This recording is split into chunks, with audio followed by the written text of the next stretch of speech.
अस्सलाम वालेकुम। इस वीडियो में हम सीखेंगे कि एसएपी कंसल्टेंट कैसे बनना है, इसके बारे में थोड़ी सी इन्फॉर्मेशन और कुछ मिसकंसेप्शंस और कुछ क्वेश्चन आंसर्स के बारे में डिस्कस करेंगे इसके बारे में। तो चलिए देखते हैं कि एसएपी कंसल्टेंट जो है वो कैसे बने और उसके अंदर ऐसे आफ्टर बनने के बाद उसके अंदर काम क्या होता है एसएपी कंसल्टेंट। तो पहली बात तो ये जानना ज़रूरी होगा कि क्या एसएपी कंसल्टेंट बनने के बाद आपको सर्टिफिकेशन की ज़रूरत है। तो इसका सिंपल आंसर ये है कि सर्टिफिकेशन की ज़रूरत नहीं है, मगर बहुत सारी कंपनियां प्रेफर करती हैं, मगर परसेंटेज जो है मार्केट के अंदर बहुत कम है कि जहाँ सर्टिफिकेशन रिक्वायर्ड हो।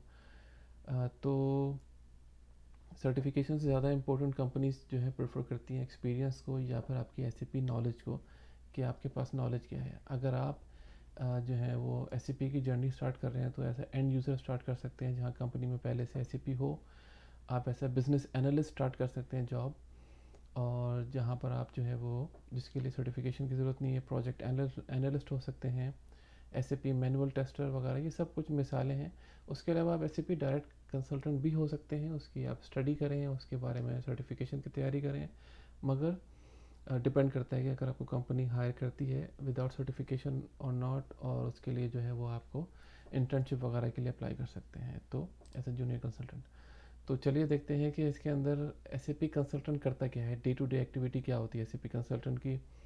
क्या आपने जो है वो कोडिंग करनी है एसएपी कंसल्टेंट बनने के बाद, और कितनी तरह के कंसल्टेंट होते हैं, और एनालिस्ट वर्सेस डेवलपर्स। तो ऐसा एनालिस्ट वर्सेस डेवलपर, तो इस इन सब टॉपिक्स के ऊपर एक डिटेल से हर एक की स्लाइड है, उसको देखते हैं। चलें, जैसे day to day activity of SAP consultant. तो एसएपी कंसल्टेंट करता क्या है। पहली बात ये कि एसएपी कंसल्टेंट प्रोजेक्ट में काम करता है। तो प्रोजेक्ट क्या है, तो प्रोजेक्ट जो है वो किसी भी कंपनी में के अंदर जो है वो कोई अगर वो इम्प्लीमेंट करते हैं एसएपी, तो उसको जो है वो प्रोजेक्ट का नाम देते हैं। ये नया प्रोजेक्ट का नाम ये है कि हम लोग एसएपी इम्प्लीमेंट कर रहे हैं।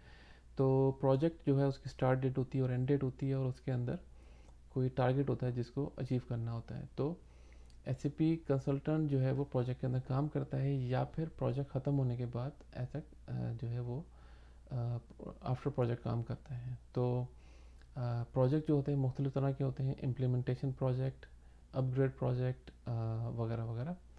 और इन और डे टू डे एक्टिविटी में डॉक्यूमेंटेशन जो है मीटिंग्स हो गई, आपका जो है ईमेल्स और कम्युनिकेशन और मुख्तलिफ तरह के प्रोसेस डिज़ाइन वगैरह, इसकी जो है वो कुछ हाइलाइट्स हैं जिसके अंदर डॉक्यूमेंटेशन पे ज़्यादा काम होता है इसके अंदर ऐसे कंसल्टेंट, और मीटिंग्स और कम्युनिकेशन के ऊपर।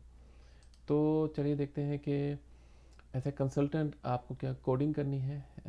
तो इसके बारे में ये बताता चलूँ कि एसएपी के कंसल्टेंट दो तरह के होते हैं। जो मेजर हैं वो हैं फंक्शनल कंसल्टेंट और डेवलपर। फंक्शनल कंसल्टेंट जो है वो कॉन्फ़िगरेशन करता है सिस्टम के अंदर। कॉन्फ़िगरेशन का मतलब क्या, मिसाल के तौर पे अगर हम फ़ोटोशॉप ले लें, उसके अंदर मुख्तलिफ फ़िल्टर्स हैं, मुख्तलिफ ऑप्शंस हैं। अगर आप उसको उन सारी ऑप्शंस को देखें तो वो बहुत ज़्यादा ऑप्शंस हैं, आप उसके अंदर सेलेक्ट करके उसको डिज़ाइन करते हैं ऐसा कंसल्टेंट।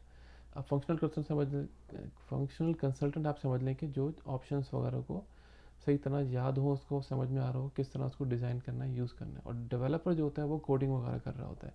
तो चलिए देखते हैं इसके बारे में और डिटेल्स इन्फॉर्मेशन। फंक्शनल कंसल्टेंट जो है उसको एसएपी एनालिस्ट भी कहते हैं, बिजनेस एनालिस्ट भी कहीं जगहों पर फंक्शनल कंसल्टेंट को कहते हैं, और इसको फंक्शनल कंसल्टेंट भी कहते हैं। फंक्शनल कंसल्टेंट जो कि फंक्शनल चीज़ों पे काम करे और एसएपी के अंदर कॉन्फ़िगरेशन करना जानता हो, तो उसको फंक्शनल कंसल्टेंट कहते हैं। बैक एंड कॉन्फ़िगरेशन करके आपकी जो है वो डिज़ायर्ड प्रोसेस को डिज़ाइन कर सके। तो डेवलपर जो होता है उसको प्रोग्रामर, डेवलपर, कोडर वगैरह कहते हैं, कि जो एसएपी की प्रोग्रामिंग लैंग्वेज में काम करता है। एसएपी की प्रोग्रामिंग लैंग्वेज का नाम है एबीएपी, एबैप, एडवांस बिजनेस एप्लीकेशन प्रोग्रामिंग। तो चलिए देखते हैं नेक्स्ट स्लाइड में क्या है। तो प्रोजेक्ट टाइप्स। तो प्रोजेक्ट जो होते हैं वो उनमें से कुछ जो है उनमें से implementation project, upgrade project, roll out project and support project. तो इम्प्लीमेंटेशन प्रोजेक्ट जो है वो जहाँ पर पुराने सिस्टम को हटा के नया सिस्टम इम्प्लीमेंट कर रहे हैं। अपग्रेड प्रोजेक्ट जहाँ पर जो है वो एसएपी पहले से है, उसको जो है उसका नया वर्जन आ गया है, और जैसे SAP S/4HANA आ गया है और आपने जो है वो ECC को रिप्लेस करना है, तो करंट वर्जन ECC है और नया HANA है, तो ये अपग्रेड प्रोजेक्ट हो गया। रोल आउट प्रोजेक्ट, जहाँ पर जो है वो एक कंपनी में पहले से SAP है, मगर मुख्तलिफ कंपनीज़ जो है वो उनके अंदर मुख्तलिफ उनकी सब कंपनीज़ या फिर उनकी डिफरेंट कंट्रीज़ के अंदर वो SAP नहीं है, तो उसको रोल आउट प्रोजेक्ट कहेंगे और सेम फंक्शंस को वहाँ रोल आउट कर देंगे, कॉपी कर देंगे बेसिकली। और सपोर्ट प्रोजेक्ट जब इम्प्लीमेंटेशन हो जाती है, उसके बाद जब वहाँ पर सपोर्ट के लिए कंसल्टेंट होते हैं जॉब के ऊपर, तो वो SAP का आप उसको सपोर्ट प्रोजेक्ट कह सकते हैं। तो प्रोजेक्ट टास्क जो है वो क्या होते हैं, एज अ प्रोजेक्ट के अंदर काम क्या होते हैं आपके एज अ कंसल्टेंट, तो ये डिपेंड करता है आपकी मेथडोलॉजी के ऊपर। मेथडोलॉजी क्या है, मेथडोलॉजी जो है वो हर प्रोजेक्ट के अंदर एक मेथडोलॉजी को अडॉप्ट करते हैं कि हम इस तरीके कार से उसको इम्प्लीमेंट करेंगे, एजाइल मेथडोलॉजी, SDLC, वाटरफॉल वगैरह वगैरह। तो जो है वो SDLC के अंदर कुछ टास्क अलग होते हैं, फेजेस अलग होते हैं। एजाइल के अंदर जो है वो फेजेस जो है वो थोड़े डिफरेंट होते हैं, जहाँ पर उनकी बेसिस के ऊपर आपके टास्क वगैरह चेंज हो जाते हैं।